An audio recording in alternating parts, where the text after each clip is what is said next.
Lalu skenario berikutnya, untuk kedepannya, untuk memenangkan satu putaran ini, dengan modus mengerahkan kepala desa beserta aparaturnya untuk memenangkan paslon tertentu melalui cara. Di desa-desa yang minim pengawasan, kepala desa meminta warganya untuk tidak perlu datang ke TPS. Ini fakta-fakta yang kami dapatkan di lapangan. Kami memiliki tim hukum nasional di 34 provinsi, laporannya sampai saat ini sudah masuk ke kami seperti ini. Dengan memberi imbalan uang. Kepala desa-desa tersebut memberi imbalan uang untuk supaya mereka tidak datang ke TPS. Sementara kertas suaranya dicoblos semua oleh kepala desa atau perangkatnya untuk calon tertentu. Kalau ini kejadiannya di Papua, namanya noken.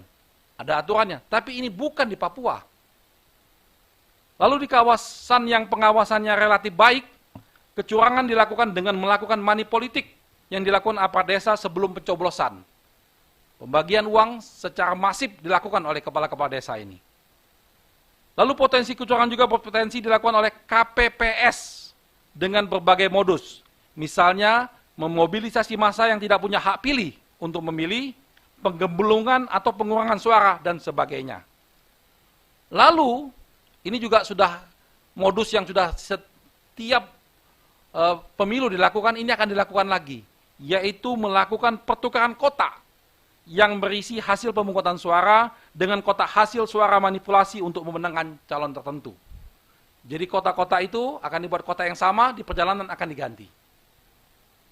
Lalu yang selanjutnya, menyalahgunakan sistem IT KPU, misalnya dengan mengupload data hasil rekapitulasi suara yang tidak real, apalagi terdapat informasi adanya pembobolan DPT dari situs KPU, menunjukkan betapa rentannya sistem IT KPU. Terhadap potensi itu, tim hukum nasional Amin sudah meminta secara resmi melalui surat kepada KPU untuk dilakukan audit independen terhadap sistem IT KPU yang secara terbuka yang dihadiri oleh perwakilan semua paslon. Ini fair. Kalau kita meminta semua paslon hadir, kita sama-sama audit tuh sistem IT-nya. Tapi sampai saat ini kami sudah melakukan 2 surat tidak mendapat tanggapan. Dan akhirnya kami melaporkan ini juga ke Bawaslu. Kami sudah minta Bawaslu untuk mengecek tentang IT KPU. Ini supaya dilakukan audit forensik. Lalu yang terakhir, penggunaan lembaga survei. Ini mohon maaf, ini harus kami sampaikan, bahwa penggunaan lembaga survei untuk mengumumkan quick count atau exit poll yang tidak valid untuk memenangkan calon tertentu. Sementara pada saat itu proses penghitungan suara di TPS masih berlangsung. Hal ini akan mempengaruhi psikologi saksi dan masyarakat umum. Nah, itulah fakta-fakta kecurangan yang telah, sedang, dan yang akan terjadi. Untuk itu, kami menghimbau khususnya kepada pelaksana-pelaksana kecurangan di lapangan. Ini yang di lapangan, kalau yang otaknya nggak bisa kami himbau karena sudah tujuannya. Tapi yang di lapangan, sadarlah bahwa kalian hanya diperalat. Nanti ketika menjadi masalah hukum, terjadi sesuatu, kalian yang akan kena.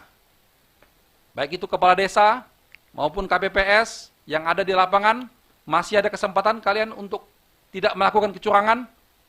Besok, kami doakan ada terbuka hati kalian untuk tidak melakukan hal-hal ini.